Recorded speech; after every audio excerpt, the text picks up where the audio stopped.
Bismillahirrahmanirrahim. Assalamualaikum warahmatullahi wabarakatuh. Sahabat di rumah dimanapun Anda berada, bersua lagi bersama saya Samsudin Kadir. Hari ini bertepat dengan Jumat tanggal 18 Maret 2002. Saya menyapa Anda. Semoga pertemuan ini menjadi pertemuan terbaik dalam kehidupan kita, dan kita memohon kepada Allah agar pertemuan ini mendapatkan keberkahan darinya. Dan tentu saja kita memberikan sholawat dan salam kepada junjungan kita Muhammad SAW. Semoga kita menjadi pengikut beliau yang setia, dan telah kita mendapatkan syafaat dari beliau, sehingga kemudian kita benar-benar menjadi orang yang beriman, bukan saja di dunia tapi juga beriman dalam pengertian mendapatkan manfaat keberimanan kita di dunia, di akhirat kelak. Oke, sahabat yang baik dimanapun Anda berada, senang sekali bersua dengan Anda. Bagaimana kabar Anda di rumah? Saya doakan semoga Anda selalu sehat walafiat. Oke, pada hari Jumat ya, sekarang sudah malam 1. Saya kembali menyapa Anda untuk membahas suatu tema yang tentu saja menarik ya. Kali ini saya akan membahas atau mengulas ya seputar salah satu buku saya yang berjudul Pendidikan Ramadan. Oke, Ramadan kan sudah dekat ya. Tentu saja kita ingin agar kemudian persiapan kita menuju Ramadan itu maksimal.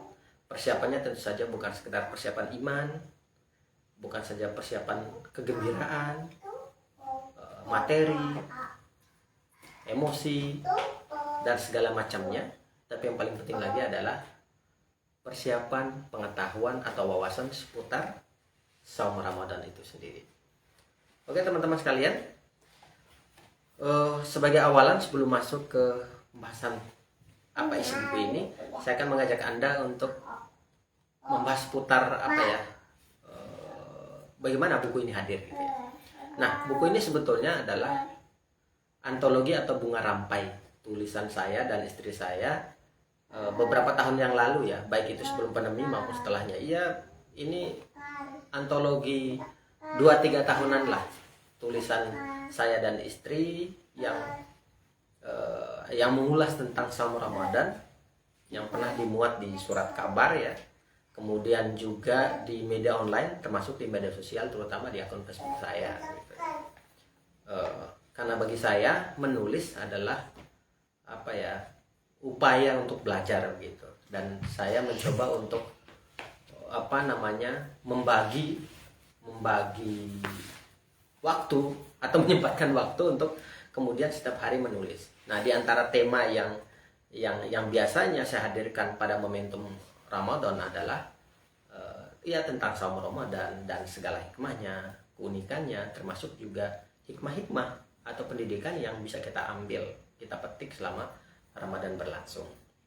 Nah, kemudian buku ini terbit ya.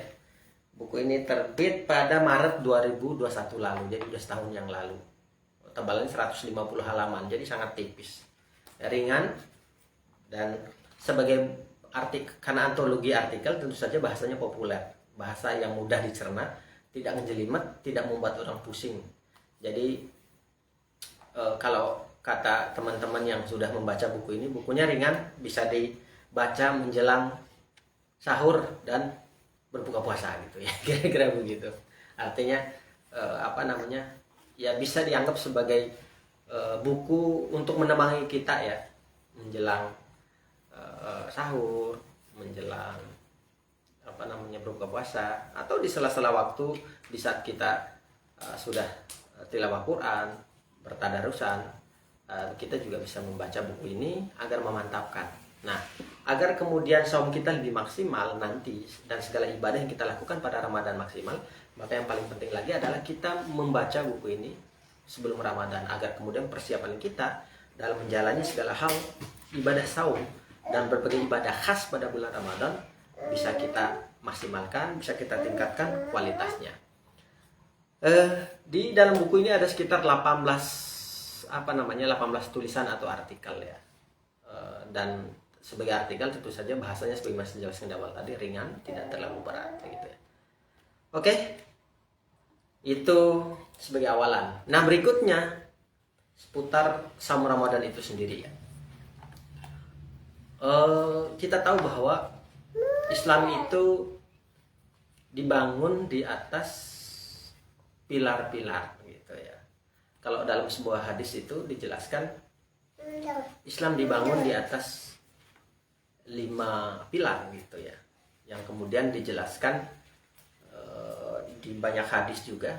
Salah satu hadis dulu, walaupun kemudian nanti akan diungkap oleh hadis-hadis lain dalam beberapa versi kalimat, tapi substansinya sama, bahwa Islam itu terdiri dari 5 pilar. Yang pertama adalah syahadatain gitu ya. Nah, kemudian sholat, berikutnya zakat, kemudian saum Ramadan. Nah, dan terakhir adalah haji bagi yang mampu. Saya kira kita udah masyhur lah dengan hadis-hadis itu. Yang jelas saum ini adalah bagian tak terpisahkan dari rukun Islam kita. Jadi saum adalah tiang utama kita dalam beragama, dalam ini berislam. Jadi kalau kita merasa bahwa kita beragama Islam, yakin dengan Islam, maka kita harus menempatkannya sebagai ibadah yang tidak boleh tidak kita lakukan, yaitu ibadah yang harus kita lakukan. Apa itu? Saum Ramadan.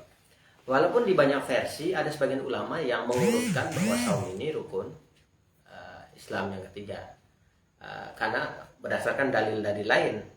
Bahkan di dalam hadis yang masyhur lainnya juga malah saum Ramadan itu diurutkan di paling terakhir setelah haji.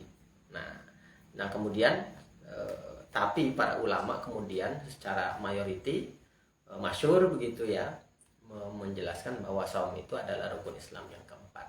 Oke, apapun itu, mau rukun yang keberapa, yang jelas dia bagian dari tiang agama sesuai dengan urutan-urutan yang sudah dijelaskan oleh kesepakatan para ulama, ijtima ya, ulama. Nah, sahabat yang baik dimanapun Anda berada, saum sendiri apa sih artinya? Nah, ini kan penting juga ya. Saum itu artinya al-imsak. Artinya al-imsak itu menahan diri. Menahan diri dari apa? Ya nanti ya banyak, menahan diri dari mana saja gitu. Nah, kemudian secara istilah ya, menurut sebagian ulama menjelaskan bahwa saum itu adalah beribadah kepada Allah dengan cara menahan makan dan minum dan segala hal yang membatalkan saum itu sendiri, dari terbit fajar atau subuh ya sehingga terbenamnya matahari atau datangnya maghrib gitu. Jadi cuma setengah hari ya, cuman dari pagi, tidak lama-lama juga. Jadi saum kita dalam bulan Ramadan itu sebetulnya tidak penuh, tidak sehari penuh, karena sehari itu kan 24 jam ya. Jadi yang saumnya kita itu paling 11 sampai 12 jam. Ya, tidak seperti di beberapa tempat lain yang konon katanya ada yang sampai 15 jam, panjang sekali. Sementara kita alhamdulillah suatu anugerah bagi kita bangsa Indonesia, terutama negara-negara di ASEAN ini, yang rata-rata waktunya kesempatan untuk menikmati siang itu setengah dengan kesempatan ketika menikmati malamnya. Jadi seimbang gitu, siang malamnya sama-sama 11-12 jam atau 13 jam dan seterusnya gitu. Nah begitu juga saum. Jadi saum adalah beribadah kepada Allah. Ingat ya, beribadah kepada Allah. Jadi saum itu beribadah kepada Allah, bukan gagah-gagahan. Beribadah kepada Allah dengan tidak makan dan tidak minum, serta berbagai hal yang dapat membatalkan saum itu sendiri, dari fajar, terbitnya fajar hingga terbenamnya matahari. Saya kira tidak perlu penjelasan lebih lanjut ya, itu sudah mafhum semua gitu ya. Nah kemudian Ramadan apa artinya? Ramadan artinya membakar. Membakar apa? Nah ya tentu saja membakar kesalahan-kesalahan kita selama kita hidup gitu, dari ketika kita mendapatkan posisi sebagai mukallaf atau orang yang terbebani untuk melaksanakan kewajiban atau perintah Allah dan menjauhi segala larangannya. Kita sudah bisa membedakan antara baik dan buruk, tamyiz gitu ya. Kemudian kita sudah balik, kita sudah terkena hukum taklifi gitu, maka kita sudah secara otomatis menjadi subjek hukum sekaligus objek hukum gitu ya. Orang yang melaksanakan ajaran sekaligus orang yang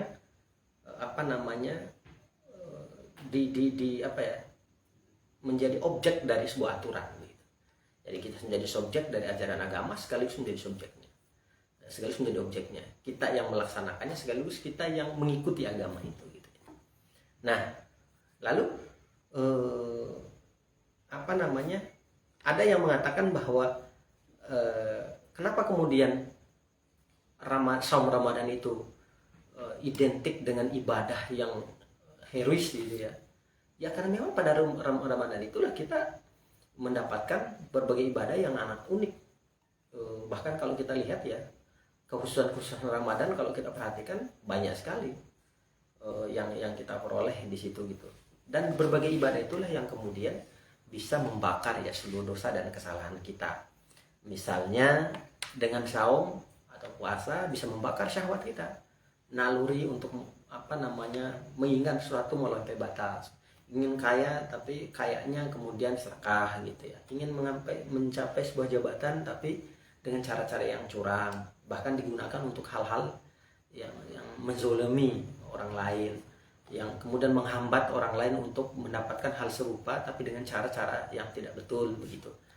Nah, kemudian sholat juga bisa membakar sifat mungkar dan amoral. Sholat, baik itu sholat 5 waktu yang kita laksanakan, sholat rawatib maupun sholat tarawih yang kita laksanakan pada bulan Ramadan itu juga bisa membakar ya, bisa membakar apa namanya sifat mungkar, sifat apa namanya sifat buruk kita gitu ya.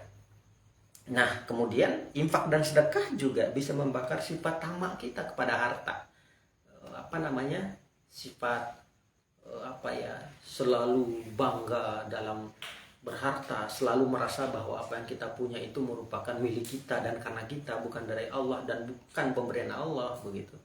Itu bisa membakar. Makanya dalam Al-Qur'an apa namanya Ramadan itu kita dianjurkan untuk diperintahkan untuk berzakat ya. Zakat fitrah, kemudian ada zakat mal atau infak ya, infak sedekah dan seterusnya begitu. Itu sebetulnya untuk membakar ya, membakar keserakahan kita dalam hidup sekaligus dalam beragama begitu ya. Kemudian dengan tilawah Al-Qur'an, tadabbur Al-Qur'an itu bisa membakar kesombongan kita juga karena kita berinteraksi dengan Allah Subhanahu wa taala langsung. Itu kemudian membuat kita merasa batin kita merasa apa namanya? Merasa bahwa Allah itu maha dekat sama kita gitu. Kita selalu terawasi, kita selalu merasa bahwa apa namanya? Kita ini diciptakan sebetulnya. Kita tidak kemudian apa ya tergoda terus untuk merasa diri bahwa kita terhebat di antara yang lain, merasa lebih dari yang lain, merasa apa ya pokoknya wah gitu daripada yang lain. Kenapa? Karena sesungguhnya yang punya sifat sombong itu sejatinya yang berhak hanya Allah Subhanahu wa taala. Karena yang maha besar itu Allah.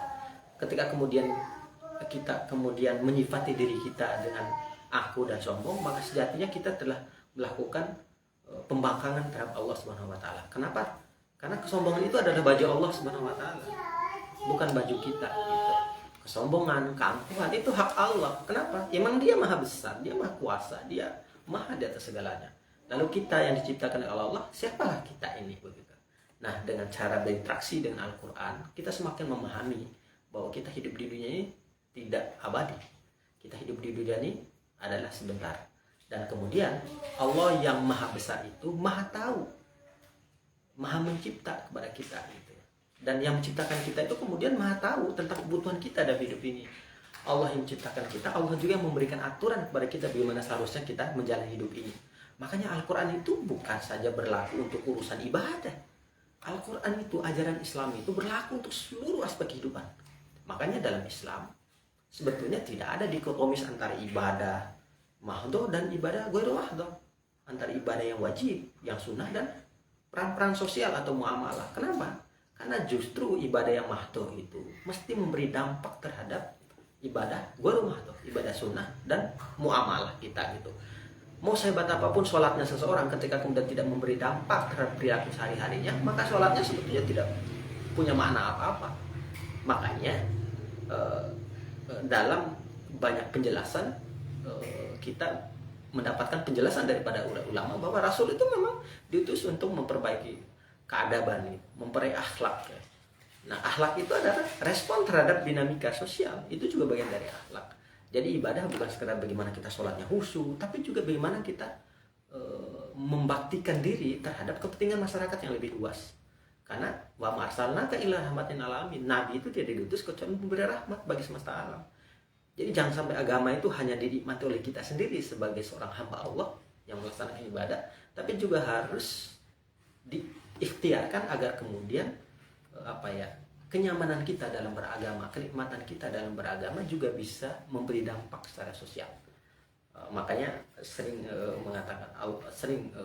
para tokoh sering menyampaikan kepada kita, agama itu bukan segala agama ritual yang ansih ibadah mahdoh, tapi juga harus punya dampak secara sosial. Jadi ibadah itu kan ada konteks vertikalnya, hubungan dengan Allah Subhanahu wa taala, tapi juga horizontalnya.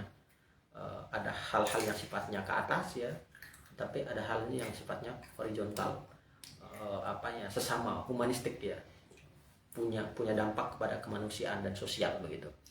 Nah, berikutnya tentu saja yang paling penting lagi adalah dengan saum Ramadan itu menyadarkan kita tentang kehambaan kita kepada Allah Subhanahu wa taala begitu. Bahwa memang tugas kita ini di dunia ini hanya untuk menghamba kepada Allah Subhanahu wa taala begitu. Menghamba kepada Allah Subhanahu wa taala, bukan untuk yang lain. Bukan untuk yang lain, tapi untuk menghamba kepada Allah Subhanahu wa taala. Allah berfirman, "Wa ma khalaqtul jinna wal insa illa liya'budun," dan tidaklah aku ciptakan jin dan manusia kecuali untuk menghamba kepada Allah Subhanahu wa taala. Nah, saum Ramadan mengajak kita untuk mengambil peran-peran itu. Oke? Lanjut. Nah, pertanyaan berikutnya adalah apa kekhususan Ramadan? Apa sih kekhususan Ramadan itu begitu ya daripada yang lain gitu. Paling tidak ada beberapa poin. Yang pertama adalah Ramadan sebagai bulan saum. Yang kedua adalah Ramadan sebagai bulan diturunkan Al-Quran. Yang ketiga adalah saum Ramadan ini ganjarannya langsung oleh Allah Subhanahu wa taala dan tidak terbatas. Artinya luar biasa, tidak terhitung. Nah, kemudian sahurnya sendiri penuh berkah. Jadi sahur pada Ramadan itu penuh berkah. Itu yang keempat. Kelima, Ramadan itu sendiri adalah bulan penuh berkah. Dan banyak juga yang memberikan penjelasan bulan rahmat, bulan penuh ampunan, dan seterusnya gitu. Bayangkan ya, kalau kita perhatikan ya, ini kalau kita melihat dari perspektif kehidupan sosial begitu. Bayangkan pada bulan Ramadan, jangankan umat Islam yang berdagang, non-muslim pun akan mendapatkan dampak secara ekonomi. Bayangkan, yang menjual pakaian untuk Idul Fitri siapa? Itu non-muslim banyaknya. Yang menjual baju, pakaian muslimah dari atas sampai bawahnya itu non-muslim. Pengusaha-pengusaha itu banyak non-muslim. Jadi dengan sendirinya artinya apa? Saum ini sebetulnya bukan saja ibadah ritual yang secara personal akan dinikmati oleh kita sebagai muslim yang terpanggil secara imaniah oleh Allah SWT untuk melaksanakan ibadah ini, tapi juga memberi dampak secara sosial. Seketika itu, bayangkan, coba diperhatikan, orang kalau kita berbuka, itu yang jual nasi, jual makan itu di kafe-kafe itu siapa? Di rumah makan itu siapa? Non-muslim juga. Artinya saum itu secara ekonomi memberi dampak seketika. Itu berkah sosialnya begitu ya. Itu kekhususannya. Mari kita bahas satu persatu. Yang pertama, Ramadan sebagai bulan saum gitu. Ya, secara otomatis ya kita sudah tahu dalilnya. Dalam Al-Quran Allah mengatakan, Allah berfirman, "A'udzubillahi minasyaitonirrajim. Ya ayyuhalladzina amanu kutiba alaikumusiyam kama kutiba alal ladzina min qablikum la'allakum tattaqun." Kata Allah, hai orang-orang beriman, telah diwajibkan atas kalian untuk bersaum sebagaimana saum itu diwajibkan atas orang-orang sebelum kalian, la'allakum tattaqun. Semoga kalian mencapai derajat takwa yang tinggi begitu ya. Ya, Ramadan itu memang bulan saum, bulan saum. Nah, kemudian Ramadan juga bulan diturunnya ke Al-Quran. Jadi Al-Quran itu pertama kali diturunkan pada Ramadan. Pada momentum Ramadan sering diperingati misalnya 17 Ramadan ya, dan seterusnya. Dan itu sudah jelas bagaimana kita baca dalam Al-Quran, misalnya dalam surat Al-Baqarah ya 185. Syahrul Ramadan alladzi unzila fihil Qur'an ila akhir ayat. Jadi bahwa bulan Ramadan itu ada bulan diturunkan Al-Quran. Nah, Itu udah jelas. Kemudian yang ketiga, ganjaran saumnya tidak terbatas. Ada yang menarik ya seputar saum Ramadan. Ada sebuah hadis yang diriwayatkan oleh Bukhari dan Muslim. Sebetulnya panjang hadisnya, tapi saya akan mengutip sebagian potongannya saja, dan karena terkait dengan masalah ganjaran ini. Di mana di situ Rasulullah bersabda yang artinya semua amal soleh yang dikerjakan manusia dilipat gandakan pahalanya. Satu kebaikan diberi ganjaran 10 sampai 700 kali lipat. Allah berfirman, kecuali saum, ganjaran tidak terbatas. Karena sesungguhnya saum itu khusus untukku dan akulah yang akan memberikan ganjaran kebaikan baginya atau bagi pelaksananya. Bayangkan. Dalam Al-Quran kan ada hadis tentang lipat gandakan pahala ya. Dari satu amal jadi 10 pahala, lipat gandakan lagi, kemudian 700 lipat pahala begitu sebuah amal soleh. Jadi kalau kita melakukan amal soleh itu bisa dilipat pahalanya, bisa jadi 700 dengan syarat-syarat tertentu, ikhlas lillahi ta'ala begitu melaksanakannya. Nah, dan saum ini uniknya kata Allah SWT, pahalanya itu lebih dari itu gitu. Bayangkan, lebih dari itu. Dan kata Allah, aku sendiri yang langsung memberikan dampaknya, memberikan ganjarannya. Ini luar biasa. Ini ibadah yang spesial. Kalau kita perhatikan sahabat yang baik dimanapun Anda berada, di sebuah toko sebuah toko kebutuhan masyarakat ya, di pasar lah katakan seperti itu. Kalau kita mendapatkan iklan sebuah barang misalnya, dijelaskan di situ kalau mendapatkan barang ini maka kita akan dapatkan bonus begini-begini. Coba perhatikan, saya yakin semua kita akan merebut itu barang dan membelinya, bahkan membelinya sekian kali jumlah yang kita butuhkan gitu. Kenapa? Karena ada iming-iming dan tanda kutip, ada semacam bonus yang tersembunyi yang memang betul-betul disediakan ketika kemudian kita membeli itu. Atau katakan diskon ya, kita membeli satu barang misalnya diskonnya jadi 2 atau 3 barang. Jadi sekali beli dapat 3, sekali beli dapat 4 misalnya. Ini bukan 1, 3, 4, bukan 700 pahala, tapi tanpa batas. Bahkan Allah sendiri seketika yang akan memberikan balasannya. Luar biasa. Inilah keunikan Ramadan yang ketiga. Ganjaran saum Ramadan itu tidak terbatas.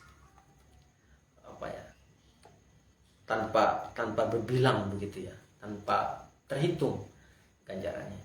Nah, kalau misalnya karena diskon, karena adanya penambahan barang kalau kita beli di pasar misalnya, gara-gara kita beli sekali saja kita sudah rebutan, masa iya kita kemudian melewati janji Allah Subhanahu wa taala yang akan memberikan ganjaran semacam itu gitu. Allah, ya Allah, luar biasa. Semakin menarik ya untuk bersama dengan Ramadan. Kenapa? Bukan sekedar mengejar makan minumnya, tapi bagaimana kita kemudian ketagihan untuk beramal, ketagihan untuk menikmati sama Ramadan. Bayangkan coba bagaimana bahagianya kita berbuka pada Ramadan itu. Masya Allah. Ya mungkin ibadah kita tidak seberapa gitu, tapi bagaimana saat-saat kita menunggu azan itu luar biasa. 15 menit sebelum azan maghrib gimana rasanya, luar biasa. Bukan saja kita sebagai orang dewasa dan orang tua yang menikmati ini, tapi juga anak-anak kita, keluarga kita, bahkan non muslim itu Masya Allah, mereka ikut. Coba lihat di TV itu yang mengisi acara sahur, acara malam, itu siapa sih? Non muslim. Tapi mereka kemudian merasa tertolong, terbantukan. Bahkan mereka ikut memeriahkan Ramadan. Bahkan mereka ikut kemudian mendapatkan dampak secara materi dari Ramadan itu sendiri. Nah, kemudian berikutnya yang keempat adalah sahurnya terdapat keberkahan. Ramadan itu sahurnya mendapat keberkahan. Makanya Rasulullah SAW dalam sebuah hadisnya beliau berkata, makan sahurlah kalian karena dalam makan sahur itu terdapat keberkahan itu. Makan sahur itu ada keberkahan. Makan sahur ya makan penuh berkah. Makanya kata Rasul, jangan sampai kemudian kita meninggalkan sahur gitu. Karena itu spesial. Walaupun mendekat kepada azan, harus diupayakan untuk sahur. Dan itu keberkahan. Nah, berkah itu apa sih? Jadatul khair. Berkah itu bertambahnya kebaikan. Jadi bayangkan, kita sendiri yang makan, tapi kemudian Allah menambahkan kebaikan pada apa yang kita makan, apa yang kita minum, apa yang kita lakukan. Ini luar biasa. saya udah jelaskan di awal tadi. Bagaimana kalau kita menabung di bank, kemudian ada keuntungan, mudharabah atau bagi hasil dan segala macam lah istilahnya begitu di bank syariah misalnya. Kita bahagianya minta ampun gitu. Ini ya Allah, dengan makan, padahal makan yang kita makan itu untuk perut kita sendiri, tapi Allah mengatakan apa? Fihi barokah. Lahur barokah. Dalam barokah dan dia punya barokah. Jadi khair. Berkahnya apa? Untuk kita sendiri. Masya Allah. Udah dapat pahala di atas 700, dapat jadatul khair. Dapat tambahan kebaikan juga. Apa saja kebaikannya? Tentu banyak. Dari aspek spiritual, dari aspek iman, dari aspek ketakwaan, dari aspek sosial, itu ada dampaknya. Dari aspek kesehatan juga tentu saja gitu. Itu yang keempat. Yang kelima, ya tentu saja bulan penuh keberkahan itu. Hadis Rasulullah SAW masyhur disampaikan oleh Imam Ahmad. Beliau bersabda, telah datang kepada kalian Ramadan, bulan yang diberkahi. Allah mewajibkan atas kalian untuk bersaum padanya. Pintu-pintu jahim atau neraka ditutup dan setan-setan dibelenggu. Di dalamnya terdapat sebuah malam yang dihalangi dari kebaikannya, maka ia terhalangi. Luar biasa. Bulannya penuh berkah. Ramadan itu seluruhnya berkah. Masya Allah ya. Luar biasa. Berikutnya, sahabat di rumah dimanapun ada berada. Apa tujuan dan hikmah atau pendidikan saum Ramadan? Saum sendiri bertujuan untuk mencapai derajat takwa sebagaimana dijelaskan dalam ayat Quran yang saya bacakan di awal tadi. Ya ayyuhalladzina amanu kutiba alaikumusiyam kama kutiba alal ladzina min qablikum la'allakum tattaqun. La'allakum tattaqun. Jadi kalimat itu kalimat pengharapan. Semoga kita mencapai derajat ketakwaan. Nah, itulah yang tujuan paling tinggi dari takwa itu, dari saum itu adalah takwa itu apa? Kemampuan dan kesungguhan untuk melaksanakan perintah Allah Subhanahu wa taala dan kesungguhan untuk menjauhi segala larangannya. Itu definisi yang paling sederhana ya. Itu luar biasa. Dan tentu saja yang paling penting dari takwa itu bukan sekedar masalah spiritual dalam hati, bukan sekedar masalah keyakinan, bukan sekedar masalah kesadaran yang sifatnya internal, tapi juga harus berdampak pada lingkungan kita. Makanya saum, sebagaimana dijelaskan di awal tadi, saum itu bukan ibadah spiritual saja, tapi dia juga merupakan ibadah sosial. Bahkan sebelum kita memberikan dampak secara sosial, secara otomatis saum itu sendiri, Ramadan itu sendiri, secara otomatis memberi dampak kepada non-muslim bahkan begitu. Coba aja perhatikan, sebagaimana saya jelaskan tadi, itu yang mengisi acara-acara di radio, televisi pada bulan Ramadan justru tuh banyak saudara-saudara kita dari non-muslim. Jadi saum Ramadan, ajaran Islam itu secara otomatis memberi dampak kepada non-muslim. Tidak heran ketika kemudian Allah berfirman, "Wa ma arsalnaka illa rahmatan lil alamin." Ya Muhammad, tidaklah kami utus engkau wahai Muhammad kecuali untuk memberi rahmat bagi alam. Rahmatnya itu lewat ajarannya, lewat ibadah saum yang kita laksanakan. Secara seketika, secara langsung non-muslim sudah merasakan dampak dari ajaran Islam itu sendiri, dampak dari ibadah spiritual yang kita lakukan. Dia memberi dampak sosial. Nah, berikutnya pertanyaan adalah apa sih hikmah atau pendidikan yang kita peroleh dari Ramadan itu? Sahabat yang baik dimanapun Anda berada, di antaranya adalah menaikkan derajat takwa, sebagaimana dijelaskan di awal tadi. Dengan saum Ramadan itu meningkatkan derajat takwa kita kepada Allah Subhanahu wa taala. Kita merasa yakin bahwa Allah itu ada pencipta kita. Kemudian kita melaksanakan saum itu merupakan wujud paling real betapa kita ini hanya hamba Allah yang seharusnya mendengar dan taat kepada seluruh aturan Allah Subhanahu wa taala dan tidak kemudian menolaknya.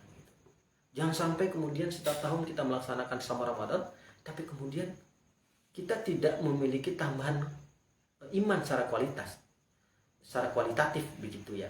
Mestinya ketika kemudian kita melaksanakan saum Ramadan harus ada yang berubah. Misalnya dulu kita masih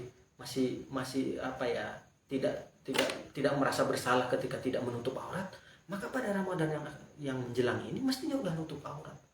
Dan setelah Ramadan tentu saja terus menutup auratnya. Kenapa? Itu kebanggaan. Ketika kita menutup aurat itu sebetulnya ada wujud ketakwaan kepada Allah Subhanahu wa taala. Ketika kita menutup aurat itu wujud taat kepada perintah Allah Subhanahu wa taala. Itu adalah wujud real dari efek saum Ramadan. La'allakum tattaqun. La'allakum tattaqun, semoga kalian bertakwa. Bertakwa apa? Melaksanakan perintah Allah, menjauhi larangannya. Artinya kalau puasa kita baik, saum Ramadan kita itu berkualitas, mesti berdampak pada cara penampilan kita. Menutup aurat itu bukan soal bagaimana kita berpakaian saja, bukan, tapi wujud nyata dari ketaatan kita kepada ajaran Allah Subhanahu wa taala. Itu yang pertama gitu ya. Menaikkan derajat takwa. Kemudian semakin qanaah. Orang yang saum itu semakin qanaah dia. Dia menerima apapun yang diberikan Allah Subhanahu wa taala. Tidak kemudian dia hanya menerima ketika diberi nikmat banyak, kemudian merasa tersinggung ketika Allah kemudian memberi ujian, merasa kekurangan dari segi materi misalnya, dari segi karir dan seterusnya. Enggak. Orang yang saum itu selalu qanaah, menerima apa adanya, tawakal bahwa sungguhnya apa yang saya dapatkan ini adalah dari Allah Subhanahu wa taala. Yang paling penting adalah ikhtiar kita, usaha kita. Bagaimana caranya kita menjemput rezeki Allah Subhanahu wa taala? Nah, ketika Allah memberinya, terimalah ia sebagai sebuah wujud syukur kepada Allah Subhanahu wa taala. Jadi qanaah, tidak kemudian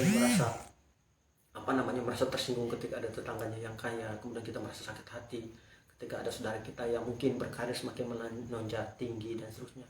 Kita bangga ketika kemudian umat Islam, saudara kita, tetangga kita mendapatkan rezeki dari Allah Subhanahu wa taala. Mungkin mereka punya rumah yang mewah, punya harta yang cukup.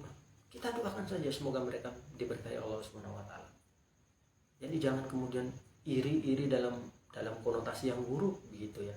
Kalau ada yang tetangga kita yang ibadahnya bersemangat gitu ya, kita harus mendoakan agar kemudian Allah menakdirkan kita untuk kemudian mencapai derajat yang serupa gitu, derajat soleh, derajat yang baik di mata Allah Subhanahu wa taala begitu. Jangan kemudian ada tetangga yang punya harta yang banyak, kita malah jadi sakit stroke, sakit-sakitan begitu ya. Enggak, kita malah ikut berbahagia karena tetangga kita mendapatkan rezeki dari Allah Subhanahu wa taala dengan cara yang halal, insya Allah. Kita doakan gitu. Dan itu adalah bagian dari efek saum Ramadan. Jadi membuat kita itu jadi lapang dada, bersabar ketika kemudian bertemu dengan orang yang bisa jadi tidak kita suka, tidak kemudian mencelaknya melampaui batas, menghinanya dan seterusnya begitu. Kenapa? Kita qanaah, terjaga hatinya, tidak merasa tidak mengejar materi, tidak mengejar dunia, tidak mengejar jabatan segala macam untuk tujuan-tujuan yang tidak baik begitu. Tapi kalau misalnya mengejar dunia untuk tujuan baik, itu harus, itu namanya ikhtiar manusiawi kita. Dan sebetulnya itu juga diperintahkan oleh Allah Subhanahu wa taala. Nah, berikutnya sahabat yang baik, sama Ramadan juga latihan mengontrol hawa nafsu.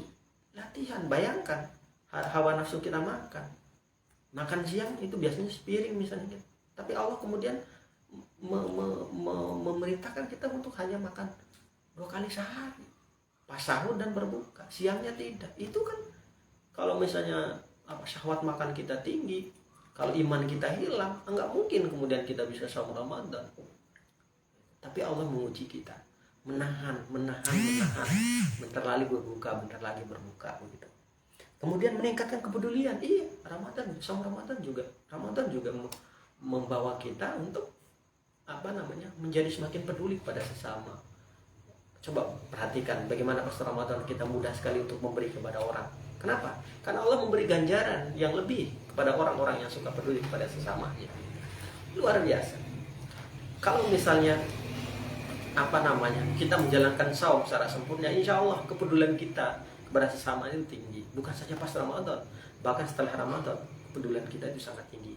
Kita merasa kalau misalnya kita punya harta yang cukup, kita merasa bahwa di dalam harta kita itu ada hak orang lain yang mesti kita berikan. Ada hak fakir miskin, ada hak orang-orang yang mungkin secara ekonomi tidak seideal yang kita dapatkan dan seterusnya. Dan kita memberikan itu bukan karena kita iba atau merasa kasihan kepada mereka, bukan, tapi ada hak mereka pada harta kita. Jadi jangan menganggap bahwa ketika kita memberi kepada orang itu, kita kemudian merasa lebih atau merasa di atas dari mereka. Tidak, sahabat yang baik, tidak. Justru keberadaan mereka itu membuat kita menjadi tinggi. Kalau mereka tidak ada, kita bukan siapa-siapa. Makanya dalam Al-Quran Allah mengatakan hus min awalihim, diambil harta itu. Mestinya ada orang lain mengambil harta kita, tidak kemudian menunggu kita yang memberikan. Harus ada ambil zakat misalnya, infak sedekah itu harus kita serahkan. Kenapa? Ada hak orang lain di situ. Nah, saum Ramadan mengajak kita untuk meningkatkan kepedulian. Kita harus peduli kepada sesama, tetangga kita, saudara kita, keluarga kita, sahabat kita yang mungkin bisa jadi secara ekonomi tidak semaksimal yang kita peroleh begitu. Kemudian berikutnya sahabat yang baik, meningkatkan kesehatan jasmani. Iya, menyehatkan. Puasa itu menyehatkan, sahur Ramadan itu menyehatkan. Banyak sekali dokter yang menyampaikan bahwa dengan orang bersahur, orang terhindarkan dari penyakit emah, penyakit lambung, dan berbagai macam. Dari sudut pandang kedokteran kita bisa membaca itu di berbagai buku atau pembahasan para ahli. Memang orang yang saum itu sehat ya. Sumu tasihu. Itu kalimat yang sangat masyhur itu ya. Berpuasalah kalian, bersaumlah kalian, tasihu. Kalian akan sehat. Jadi saum itu ya menyehatkan jiwa kita, menyehatkan fisik kita, jasmani kita. Ya betul itu. Dan secara kedokteran juga ternyata diafirmasi oleh ilmu kedokteran bahwa orang yang saum itu jauh lebih sehat dari orang-orang yang tidak saum. Kemudian mengontrol kesenangan donawi dan materi, iya mengontrol. Bayangkan kalau misalnya pas Ramadan kita tidak saum, semua hal yang kita beli, semua hal yang bisa kita makan, beli ini makan itu semua, itu dikontrol. Pas Ramadan itu dikontrol. Bukan masalah halal dan haramnya, tapi membatasi, melatih diri kita untuk tidak kemudian serakah terhadap materi, serakah terhadap harta gitu. Kemudian kita semakin hati-hati dalam berbuat, tidak sembarangan. Kenapa? Kalau kita berbuat sesuatu takut salah, takut berdosa. Mestinya hal-hal semacam itu kemudian diaplikasikan setelah Ramadan, tidak sekedar pas Ramadan. Makanya kita dilatih Ramadan. Ramadan itu adalah madrasah, tempat kita belajar, melatih, digembleng oleh Ramadan, digembleng oleh sama Ramadan dan berbagai ibadah lain dalamnya. Sehingga kemudian harapannya pas ke Ramadan kita lebih hati-hati, tidak mudah untuk melakukan sesuatu yang meragukan kita, apalagi yang subhat, apalagi yang haram gitu ya. Yang mubah aja kita susah melakukannya dan pengertian tidak mudah melakukannya begitu, kecuali ada dampak manfaat yang bisa kita peroleh. Kalau misalnya tidak bermanfaat, ditinggalkan gitu ya. Berikutnya yang paling penting lagi, melatih diri kita untuk hidup sederhana, hidup apa adanya. Pas Ramadan, selapar-laparnya kita tidak banyak makan sebetulnya. Makanya ketika kemudian pas bulan Ramadan kita semangat makannya tinggi, itu pasti memberi dampak kepada perut kita. Makanya nanti sahur, buka saum itu ya pas sorenya itu, jangan sampai kemudian membuat kita kenyang melampaui batas. Seperlunya saja, sederhana saja. Karena Ramadan ini melatih ya, biar nanti 11 bulan berikutnya kita kemudian menjalani hidup ini dengan pola yang sederhana. Orang yang uangnya miliaran kalau saum tetap aja nasinya sepiring, sama aja dengan orang-orang yang mungkin pendapatnya sedikit. Jadi tidak kemudian melampaui batas gitu ya. Nah, kemudian berikutnya melatih kedisiplinan. Oh, ini penting lagi, melatih disiplin. Apa contoh paling real? Berani nggak kita misalnya membuka puasa sebelum azan, sebelum ada jadwal begitu? Nggak mungkin. Mau kita makan 1 jam sebelum jadwal azan atau jadwal berbuka, itu batal. Maka saum kita yang seharian itu, yang dari pagi itu, yang setengah hari itu, yang dari pagi sampai sore itu, jadi nggak ada apa-apanya. Walaupun kita membuka 3 menit sebelum azan maghrib. Itu disiplin sekali, ketat sekali. Begitu juga dalam sahur. Ketika azan kemudian subuh, nggak mungkin kita makan setelah azan subuh begitu ya. Nggak mungkin kita sahur setelah itu gitu. Tidak bisa. Itu disiplin luar biasa. Bagaimana ajaran Islam dari aspek saum saja udah disiplinnya luar biasa. Jadi yang mengajarkan tentang disiplin itu bukan negara-negara barat. Sebelum barat itu kemudian mengajarkan tentang bagaimana manajemen hidup yang disiplin, tertib, inovatif dan segala macam, menjaga kehidupan yang sehat dan seterusnya. Sebetulnya ajaran Islam udah selesai dengan bab kayak gitu. Dengan melaksanakan ibadah yang sifatnya ritual, sejatinya kita sudah melaksanakan ibadah yang sifatnya sosial. Sebagaimana saum ini begitu. Dengan melatih diri dengan secara disiplin untuk melaksanakan sholat dan ibadah lain dan Ramadan, kita akan kemudian menjadi orang yang disiplin. Misalnya tarawih, kita nggak mungkin melaksanakan sholat tarawih itu siang hari, nggak mungkin, karena disiplinnya begitu, tertib hukumnya begitu, aturannya begitu, harus malam, dan itu harus setelah isya. Nggak bisa kemudian ada orang yang sholat tarawih setelah maghrib, mungkin dianggap paling alim kali ya, kemudian sholat tarawih setelah maghrib, nggak bisa, aturannya harus setelah isya. Nah, dan itu malam gitu, nggak siang, apalagi sore. Dan masih banyak yang lainnya. Intinya Ramadan mengajarkan kepada kita untuk menjadi hamba Allah yang bukan saja takwa, mencapai derajat takwa yang berkualitas tinggi, tapi juga untuk mencapai sosok manusia unggul dan berbagai aspeknya. unggul, sehat jiwa dan jasmaninya, unggul dalam berperan, unggul dalam berkontribusi sosial, unggul dalam dalam kehidupan publik, bertanggung jawab terhadap kemajuan kolektif, kemajuan bangsa kita, kemajuan negara kita. Itu bagian dari efek dari ibadah saum yang kita laksanakan.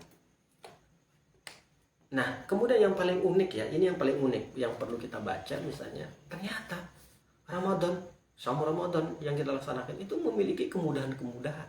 Contoh misalnya, orang yang sakit, orang yang safar dalam bulan Ramadan, Allah tidak memaksa mereka untuk kemudian melaksanakan saumnya, karena Allah Maha tahu bahwa orang yang sakit tidak mungkin kuat untuk menahan lapar dalam kondisi tertentu, kecuali orang yang bisa begitu. Begitu juga safar. Allah mengasih mereka rukhsah, memudahkan, silakan berbuka. Dengan catatan, nanti silakan diganti pas bulan lain dengan sejumlah hari yang kita berbuka itu gitu. Katakan misalnya kita sakit selama 3 hari, ya kita ganti nanti setelah setelah Ramadan begitu, pada bulan Syawal dan seterusnya begitu ya. Tentu di atas tanggal 6 Syawal dan seterusnya begitu ya. Diprioritaskan setelah tanggal 7 8 ke atas lah begitu, karena kita akan melaksanakan ibadah sunnah biasanya kan awal Syawal itu begitu ya. 6 hari pada Syawal 1 2 dan seterusnya begitu. Tanggal 3 4 5 6 nya itu. Karena Idul Fitri kan biasanya tanggal 1 atau 2 kita rayakan. Nah, kemudian berikutnya kita gunakan untuk saum sunnah gitu ya.